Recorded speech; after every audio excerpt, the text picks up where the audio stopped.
Greetings, people of the internet. My name is Pixkid, and welcome back to the studio. Now, for those of you who watched my previous video of the revisit of the Potato Head, I said I was going to, or kind of hinted I was going to review Earthrise Optimus. That video is still going to happen.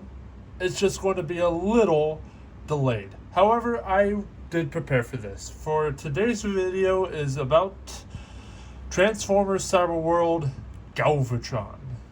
Now, this carnation of Galvatron is nothing like the G1 or the movie or any version of Galvatron we've seen before. For he is not Megatron, but a whole different character, which is new for me. And for those who don't know, Galvatron is Megatron reincarnated in the G1 show and every other carnation. But this is the first Galvatron that is not Megatron. Now, for this version of Galvatron, I kind of have a hard time really describing this Galvatron in the show because, well, he's just a whole other character that's not Megatron. It's just, he's there. He's been like 2 episodes so far, so there's not really much to go at. However, I did notice or found out something about the character. This is a Junkion, of all things. And I know what you might be thinking. How is this a Junkion? Because it doesn't have the colors or anything like that. But to be honest, neither did Axle Grease. So there's that, I guess. But I can see why this was a Junkion in the show, I guess. Because in the show, he had his own junkyard when he first got debuted in the show and went by a whole other name named Ron, I guess. Interesting Easter egg for a whole other character that was kind of Transformers or wasn't. That's confusing. But I could get why he's a Junkion now. The shoulder pads have like little exhaust. I love the lower arms that kind of look like Junkions, like rounded, and the spikes on the legs as well, showing like the more spiky and rougher looks on it. But I can understand why people or the show creators decided to just make him a Junkion. So that's cool. Now, this figure's accessory is this little gun. And this is really cool. It's like a little like rifle, or I don't really know how to describe it, but you could pull this trigger and it becomes like a double barrel cannon or shotgun, which is cool. And his other accessories are these flame pieces. And what you do is that you attach them on the bit and you get a flamethrower as well. And you can pull them back as well, like it's charging up, and pull the trigger and it goes forward. And to be honest, this is a lot of fun to me, just pulling back and forth the trigger. So, really fun gimmick.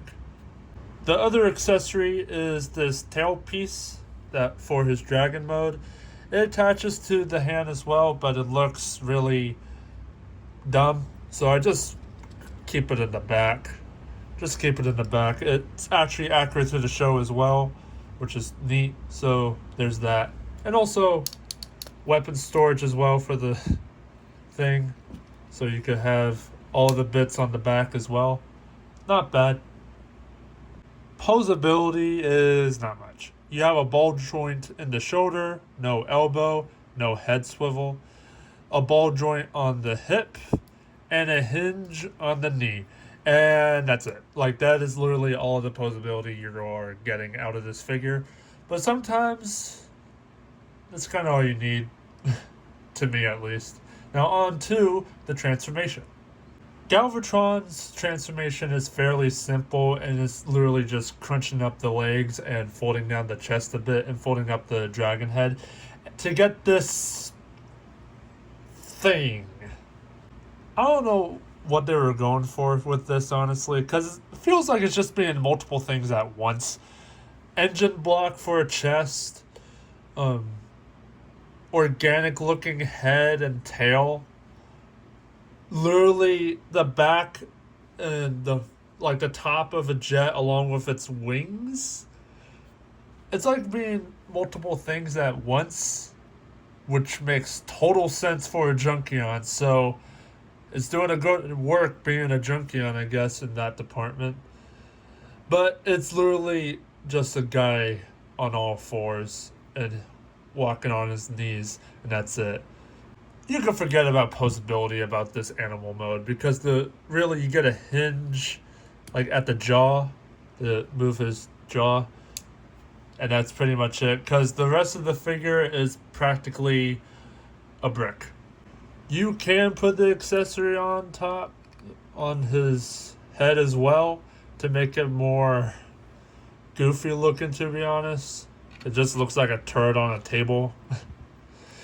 And you can add the flames on the sides to have like fiery wings, and okay, that's actually pretty cool. I actually like this. But overall, not really much for the animal mode. To be honest, the robot mode is more better to me.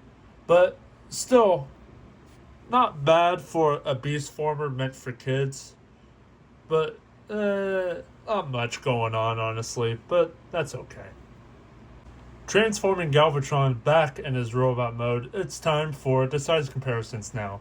Here he is next to Legends class Grinder, Scout class Ejector, Authentics Bravo class Grimlock, Deluxe Sideways, Deluxe Megatron, and Voyager class Ramjet.